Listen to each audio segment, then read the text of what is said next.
창세기 11장 1절에서 9절 말씀입니다. 노아와 그 세 아들의 가정 모두 8명으로 다시 시작된 인류의 생육과 번성함이 빠르게 진행되고 있습니다. 셈의 족속은 동방, 야베스 족속은 북방, 함의 족속은 가나안과 그 아래 남방 지역으로 향했다고 족보를 살피면서 우리가 나눴습니다. 그들이 사용하던 언어는 한 가지였습니다. 그렇죠? 아무리 몇 대를 내려간다 할지라도 그 언어가 갑자기 한국말 쓰던 것이 영어가 되든지 에스파뇰을 쓰든지 이런 일은 일어나지 않습니다. 계속 꾸준히 한 언어를 쓰게 되어 있죠. 자, 그러면 이제 우리는 이 땅의 이 언어들이 왜 이렇게 다양하게 전혀 다른 어근과 이러한 모든 패런을 가진 언어들로 이 그룹핑 되었는지를 오늘 말씀을 통해서 답을 얻게 되는 것이죠. 그 짧은 시간에. 그들은 사용하던 언어가 한 가지였습니다. 11장 1절을 보면 온 땅의 언어가 하나요, 말이 하나였더라. 우리도 지금 수백 년 전에 이미 만들어진 한글, 물론 좀 변형은 되어 오지만 그 모든 뿌리나 언어는 하나인 것을 우리는 알고 있죠. 쓰는 것들이 급격하게 다르게 변하지 않습니다. 그런데 그렇기 때문에 셈, 함, 야벳 이 세 아들의 가정이 다 한 가지 언어를 썼습니다. 말이 하나일 때 어떻습니까? 우리는 말이 통한다, 말이 안 통한다 라는 표현을 쓰죠. 말이 하나일 때는 전체가 쉽게 동질감을 느낄 수 있죠. 또 소통이 되고 언어의 다름에서 오는 오해도 없고 상대방의 의중이나 의도를 이해함에 있어서 어려움이 없습니다. 우리는 이런 언어의 디퍼런스 때문에 느끼는 어려움들을 이민 사회 속에서 참 많이 느끼지 않습니까? 특별히 가정 안에서의 그런 언어의 다양함은 참 쉽지 않은 문제이기도 합니다. 그같이 마음의 하나됨이나 왜곡이나 곡해함 없이 서로의 의사를 소통할 수 있고 그리고 의견을 모으는 것은 언어가 같기 때문에 참 좋은 일입니다. 그런데 문제는 무엇이냐면 그렇게 하나 되는 인간들의 영적 상태입니다. 죄악에 물든 본성을 가진 사람들이 한 언어를 쓴다고 해서 하나가 꼭 되어지지는 않는다는 겁니다. 하나님으로부터 멀어지고 죄악된 본성에 따라 살아가는 자들의 언어가 하나입니다. 그러다 보니까 어떻게 됩니까? 마음을 모아서 행하는 일이 결국 어떤 결과로 나타나냐면 하나 되어 하나님을 대적하는 결과로 이어지는 것이죠. 그 한 예로 우리 예수님의 그 생애 중에 그 마지막 시간을 우리가 좀 살필 필요가 있습니다. 어제는 예수님을 시험하기 위해서 바리새인과 헤롯 당이 서로 원수지간인데 예수님을 넘어뜨리기 위해서 하나 되었던 것을 우리가 수요 예배 시간에 보았습니다. 사두개인도 다 서로 싸우는 자들이지만 예수님을 넘어뜨리기 위한 목적에서는 모두가 어떻게 그렇게 하나가 되었는지 모릅니다. 이것이 죄인된 인간들이 하나 되었을 때 궁극적으로 나타나는 모습이라는 것입니다. 예수님이 공생애를 마치시고 고난과 십자가를 향하여 구원의 완성을 위한 대속의 죽음을 맞이하실 때 어제 살핀 것처럼 또 더 적극적인 악인들의 하나됨이 있었죠. 종교 지도자들이 예수님에 대해서 미워합니다. 질투를 갖습니다. 또한 그들이 끌고 온 예수님을 신문한 빌라도는 예수님이 전혀 죄가 없는 분이심을 선명히 알았습니다. 예수님을 석방시키려고 노력도 했습니다. 그러나 결국은 타협을 하지 않습니까? 왜요? 정치적인 계산을 하는 것이죠. 폭동이 일어나고 밀란이 일어나면 자신이 앞으로 나아가는 정치 모든 커리어에 심한 타격이 되기 때문에 진리도 진실도 사실도 다 덮어버리고 하나가 되는 것이죠. 시편 2편 1절에서 3절은 그러한 사실에 대해서 이미 예언된 말씀입니다. 어찌하여 이방 나라들이 분노하며 민족들이 헛된 일을 꾸미는가. 세상의 군왕들이 나서며 관원들이 서로 꾀하여 여호와와 그의 기름 부음 받은 자를 대적하며 우리가 그 맨 것을 끊고 그의 결박을 벗어버리자 하는도다. 지금 이제 한참 후에 기록된 시편 말씀인데 지금 셈, 함, 야벳의 그 후손들이 금방 형성된 이 상태에서 하는 일을 보십시오. 우리가 우리 힘으로 이기자. 우리가 신이 어떠한, 즉 하나님께서 어떠한 심판을 내리더라도 견딜 수 있는 견고한 자들이 되자. 그렇게 하나 되고 있지 않습니까? 인간이 하나 되는 것은 무조건 좋은 일이나 결과로 이어지진 않습니다. 사실 지금 세상에서 휴전이나 협상도 하고 막 하지만 사실은 그것은 하나 되는 것이 아니라 무엇입니까? 말 그대로 협상이며 자신들의 이익에 그러한 경중을 따져서 줄 것은 주고 받을 것은 받는 이러한 것을 세상은 하나됨이라고 포장하고 있지 않습니까? 죄악에 물든 인간들의 하나됨은 반드시 하나님을 대적하고 죄를 퍼뜨리는 일에 집중되게 되어 있습니다. 노아 홍수 심판 후에 사람들은 죄를 미워하시는 하나님, 공의로 심판하시는 하나님을 전적으로 믿는 일에 관심을 기울이지 않았습니다. 함의 후손이 그러한 일들을 주도한 자들이 되었죠. 그러니 거기에서 니므롯이라는 아주 큰 나라, 제국을 건설한 군왕이 등장하는 것입니다. 결국 그런 죄악에 물든 마음의 연합이 어디로 가냐면 하나 되어서 강력한 인간의 세상을 건설하고자 하는 그런 마음으로 간다는 것이죠. 3절 말씀을 봅시다. 벽돌을 만들어 견고히 굽자 하고 벽돌로 돌을 대신하며 역청으로 진흙을 대신하고 성읍과 탑을 건설하여 그 탑 꼭대기를 하늘에 닿게 하자. 이렇게 말합니다. 지금 여기서 우리가 바벨탑 하면 홍수를 면하기 위해서 무서워서 탑 하나를 엄청나게 높이 쌓은 그런 것만 이제 그림 속에 쉽게 머릿속에 떠오르는데 선명하게 뭐라고 말합니까? 성읍과 탑을 건설하자. 큰 도시를, 거대한 성읍을 건설하는 것입니다.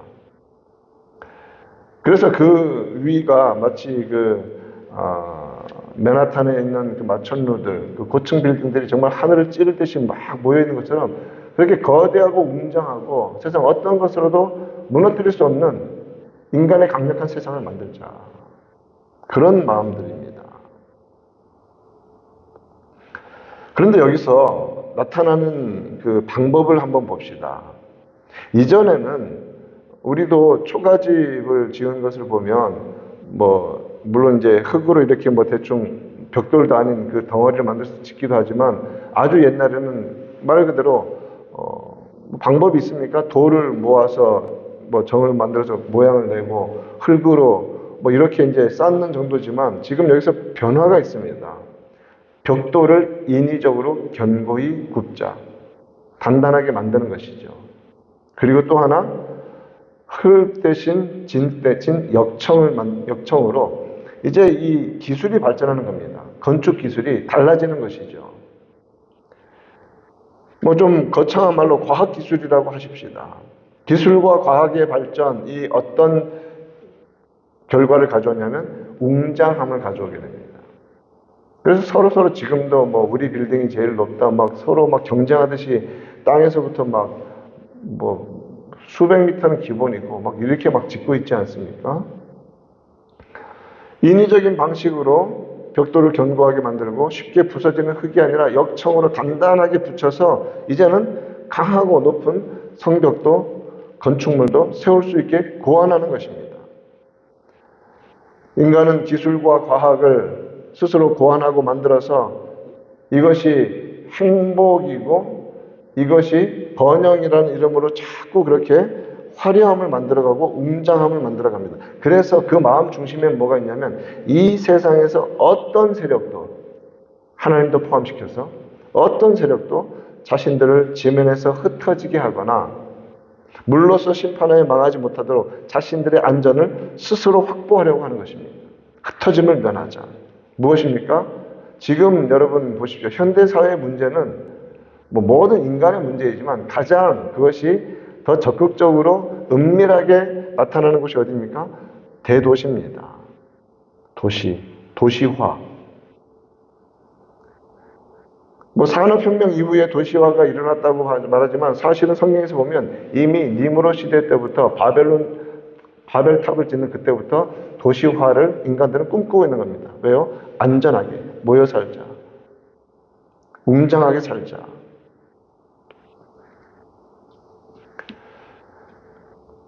그들은 분명히 목적을 가지고 있습니다. 4절에서 성읍과 탑을 건설하여 그 탑 꼭대기를 하늘에 닿게 하여. 이것은 이제 보이는 현상이죠. 그 다음에 첫 번째 목적이 무엇입니까? 한번 보십시오. 우리 이름을 내봅니다. 세상에서 명성을 얻자. 우리 이름을 내자. 두 번째, 흩어짐을 면하자. 이제는 우리가 하나로 되어서 어떤 세력이든지 대적하며 방비하며 우리가 살자. 흩어짐을 면하자. 이제 우리 인간의 힘으로 강력한 성읍과 도시와 탑을 세워서 세상에 흩어져 살지 말고 도시를 이루어 우리 스스로 방비하자. 하나님은 아담과 하와를 지으시면서 그리고 노아가 방주에서 나왔을 때 뭐라고 말씀하셨습니까? 생육하고 번성하여 땅에 충만하라. 충만이라는 말은 채워진다는 의미지만 거기에는 어떤 전제가 있습니까? 흩어진다는 전제가 있습니다. 누구를 믿고 나아가는 것입니까?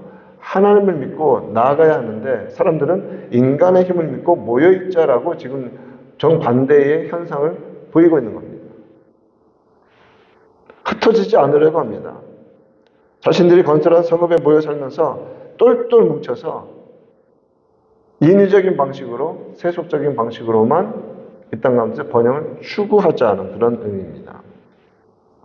하나님께서 그들의 마음과 행하는 일들의 그 모든 의도와 결과를 보셨습니다. 그러면서 하나님께서 진단하실 때 정확히 하시죠.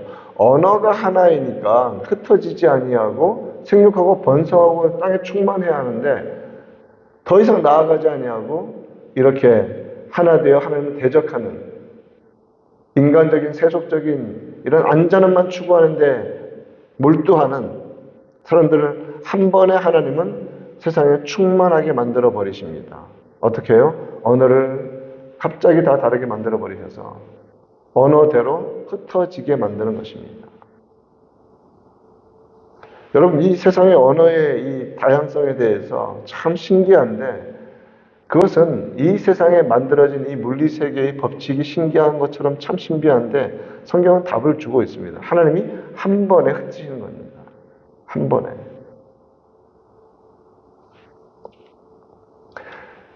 성경은 이것을 언어를 혼잡하게 한다라는 표현을 쓰고 있죠.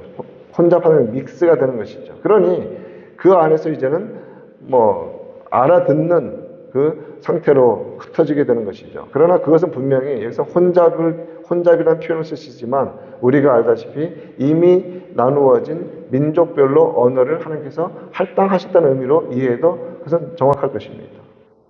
그러니 언어가 우리가 알다시피 어근이 같은 언어들이 있고 그렇지 않습니까?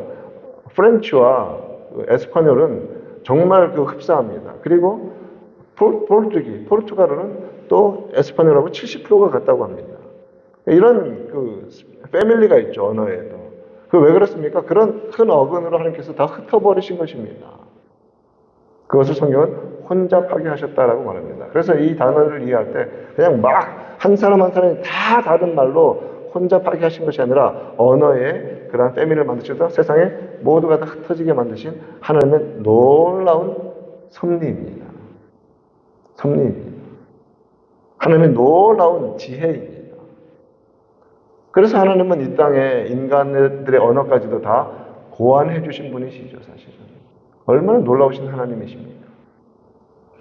물론 시대를 거듭할수록 말이 그 상황에 따라서 변화되는 것은 있지만 그러나 결국 어근은 변하지 않습니다. 동일한 언어가 계속 내려오지 않습니까? 그 동일한 언어의 다른 것들을 하나님께서 만들어 주신 것입니다. 왜요? 흩어져 살라고. 이 땅에 충만하여 살라고. 모여서 죄짓지 말고 흩어져 살라고. 그렇게 8절에서 여호와께서 거기서 그들을 온 지면에 흩으셨으므로, 왜요? 언어를 다르게 하셔서 그들이 그 도시를 건설하기를 그쳤더라 라고 말씀합니다. 여기에서 우리가 깨닫는 것이 있습니다. 하나님은 혼잡함을 주시기 위한 목적이 아니라 그들을 이 땅에 충만하도록 흩어지게 하시는 목적으로 언어를 다르게 하셨습니다. 흩어지는 것이 그 시대에는 하나님의 뜻이었습니다. 그래서 온 세상에 퍼져나가 번성하면서 세상에 충만하여 살아가도록 하나님이 의도적으로 언어를 다르게 하시고 흩어주셨던 것입니다. 오늘 이 말씀을 통하여서 깨닫는 것은 무엇입니까? 하나님이 기뻐하시지 않는 하나됨은 더 큰 죄악입니다. 더 큰 반역입니다. 그런 연합은 깨져야 합니다. 악한 자와의 연합은 빨리 깨야 합니다. 그것이 살 길입니다. 그것이 살 길입니다. 하나님의 뜻대로 흩어지는 것이 축복일 때가 많습니다. 특히 이러한 죄가 연루되어 있는 상태에서는 빨리 깨져야 합니다. 그것만이 살 길입니다. 그것만이 살 길입니다. 하나님께서는 복음을 흩어지게 하기를 원하셨습니다. 예수님께서도 성령이 너에게 임하시면 너희가 권능을 받고 예루살렘과 온 유대와 사마리아와 땅끝까지 이르러 내 증인이 되리라 하셨습니다. 예루살렘에서 일어난 그 부흥을 하나님은 땅끝까지 퍼져나가게 하기를 원하셨습니다. 그래서 예루살렘과 온 유대에 머물러 있던 이것이 이제 사마리아 땅끝까지 이르는 그 핵심적인 역할을 누구를 쓰십니까? 사울이라는 인물을 써서 교회를 박해하게 해서 흩어지게 만들지 않습니까?